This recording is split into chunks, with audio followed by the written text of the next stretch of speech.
ഒറ്റയ്ക്ക് എവിടെ വരെ പോയി? ലഡാക്ക് വരെ പോയി സാർ. എന്തിനായി ഒറ്റയ്ക്ക് ലഡാക്കിൽ വണ്ടി ഓടിച്ചു പോയത്? ഏത് ബൈക്കാ? എന്റെ അന്ന് ഉണ്ടായിരുന്നത് പൾസർ NS 200 ആണ്. പൾസറാ? അതാണ് എന്റെ ആദ്യത്തെ ബൈക്ക്. അതെ. അപ്പൊ അതില് ഞാൻ യാത്ര പോകാനുള്ള മെയിൻ കാരണം എന്നെ തന്നെ മനസ്സിലാക്കാനും എന്റെ ആ ഒരു പാഷൻ ലൈഫിലേക്ക് കൊണ്ടുവരാനും വേണ്ടിയിട്ടാണ് ഞാൻ ബൈക്കിൽ അത്രയും ദൂരം ഓടിച്ചു പോയത്. കർദുംഗ്ല വരെ പോയി. അന്ന് അതായിരുന്നു ഏറ്റവും highest motorable road in the world. അവിടെ പോയി നമ്മളെ തന്നെ തിരിച്ചറിയാനുള്ള ഒരു ചാൻസ് എനിക്ക് ആ മലമുകളിൽ നിന്ന് കിട്ടി. ജീവിതത്തിൽ എന്തോ സാധിച്ചു എന്നുള്ളൊരു വിശ്വാസവും കൂടി കിട്ടി. ആ വിശ്വാസത്തിലാണ് ഞാൻ ഇന്നിപ്പോ തല ഉയർത്തി നടക്കുന്നത്. ലക്ഷ്മി, ഞാൻ ചോദിക്കുന്നത്, ഇപ്പൊ ലക്ഷ്മി അവർ എത്ര കിലോമീറ്റർ വേഗത്തിലേക്കാ പോയത്? എന്റെ വണ്ടി പോകുന്നത് മാക്സിമം 152 ആണ്. അതുവരെ ഞാൻ ടച്ച് ചെയ്തിട്ടുണ്ട് നോർത്തില്.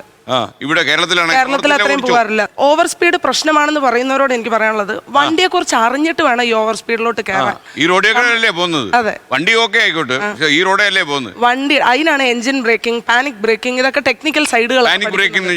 അതായത് നമ്മൾ പ്രതീക്ഷിക്കാതെ നമുക്ക് നിർത്തേണ്ടി വന്നാൽ നിർത്താൻ അറിയണം. അതുപോലെയുള്ള വണ്ടിയെ ഓടിക്കാവൂ. ആ വണ്ടി ഓടിക്കാനുള്ള കഴിവും നമ്മൾ സിദ്ധിച്ചെടുക്കണം. കഴിവില്ലാതെ ഒരു വണ്ടിയുടെ പുറത്ത് കയറി ഇരുന്നിട്ട് ഈ പറയുന്ന പോലെ ഡ്യൂക്കിനെ കൊലകൊല്ലി എന്നൊക്കെ പറയുന്നുണ്ട്. ഡ്യൂക്കിന്റെ കുഴപ്പമല്ല, ഓടിച്ച ആളുടെ കുഴപ്പമാണ്. ആ വണ്ടീനെ അറിയണം.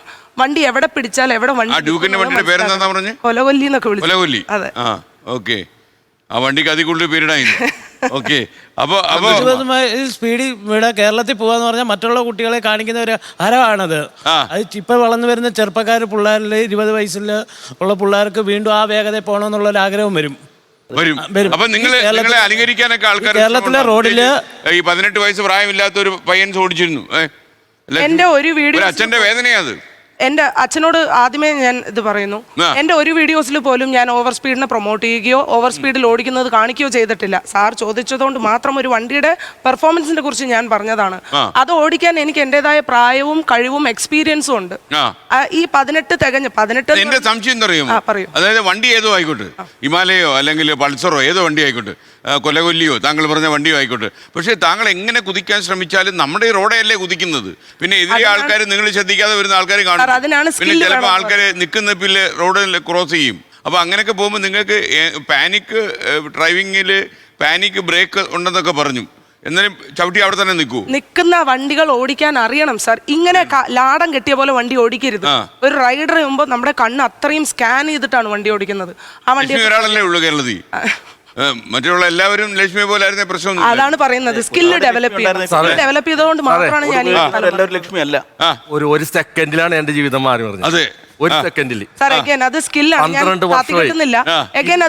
എത്ര സ്കിൽ ഇട്ടിട്ട് അങ്ങനെയല്ല. നമ്മുടെ റോഡ് ഓവർ സ്പീഡിൽ വാഹനം ഓടിച്ചു പോകുമ്പോൾ സീബ്ര ക്രോസിംഗിൽ ആരാണ് ഫസ്റ്റ് പ്രിഫറൻസ്? ആർക്കാ? നടക്കുന്ന ആൾക്കല്ലേ. നമ്മൾ അമിത വേഗതയിൽ വാഹനം ഓടിച്ചു പോകുന്നു. അതുകൊണ്ടാണ് ഓവർ സ്പീഡിൽ വാഹനം ഓടിച്ചു പോകുന്നു. നമ്മൾ കാണണം എത്ര കിലോമീറ്റർ ആണ് ഓവർ സ്പീഡ് എന്ന് വെച്ചിട്ടുണ്ടെങ്കിൽ. സാർ പറഞ്ഞു, സാർ എത്ര കിലോമീറ്ററാ? 60 കിലോമീറ്റർ, 60 കിലോമീറ്റർ, 80 കിലോമീറ്റർ. ചില റോഡുകളിൽ അവര് പറയുന്നവരോട് എനിക്ക് യോജിപ്പില്ല. കാരണം എന്താ അറിയാം, ലക്ഷ്മിക്ക് നല്ല വണ്ടിയുണ്ട്, സ്കില്ലുണ്ട്, ഒക്കെ സംഭവിച്ചു. പക്ഷെ പുറകെ വരുന്ന ആൾക്ക് ഇതില്ല, എതിരെ വരുന്ന ആൾക്ക് ഈ സ്കില്ലില്ല. അവരുടെ വണ്ടിക്ക് ഈ പാനിക് ബ്രേക്കിംഗ് സംവിധാനം ഇല്ല. ശരി, എല്ലാവരും സ്കിൽഡ് അല്ല, അതാണ് വിഷയം. എല്ലാവരും സ്കിൽഡ് അല്ല. ഓവർ സ്പീഡ് മാത്രം കൊണ്ട് ഞാൻ റാഷ് നെഗ്ലിയൻ എന്ന് പറയുന്നില്ല. ഓവർ സ്പീഡും ഒരു റാഷ് നെഗ്ലിയന്റെ ഒരു ഭാഗമാണ് ഓവർ സ്പീഡ് എന്ന് പറയുന്നത്. ഞാൻ ആദ്യം പറഞ്ഞ പോലെ തന്നെ സീബ്ര ക്രോസിംഗിൽ ക്രോസ് ചെയ്യാനായി നിൽക്കുന്ന ഒരാള് അമിത വേഗം 150 കിലോമീറ്റർ സ്പീഡിൽ വരുന്ന ഒരു വാഹനം, മോട്ടോർ സൈക്കിള്, ആ സീബ്ര ക്രോസിംഗ് അയാൾ ക്രോസ് ചെയ്യുന്നു. എങ്ങനെ അയാളുടെ അടുത്ത് വെച്ച് ബ്രേക്ക് ചെയ്യാൻ പറ്റും? ബ്രേക്ക് ചെയ്ത് നിൽക്കുമോ? ചെയ്താലും ആ വണ്ടി പാളി പോയി ഇടിക്കും അദ്ദേഹത്തെ.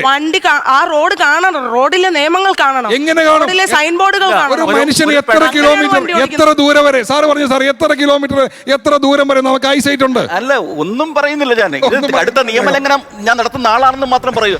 ലോകത്തെവിടെയായാലും ഏത് സമയത്തും 24 വാർത്തകളും ഓഗ്മെന്റഡ് റിയാലിറ്റി പാക്കേജുകളും എക്സ്പ്ലെയിനറുകളും വിശദമായി കാണാൻ ഞങ്ങളുടെ യൂട്യൂബ് ചാനൽ നിങ്ങൾക്ക് സബ്സ്ക്രൈബ് ചെയ്യാം.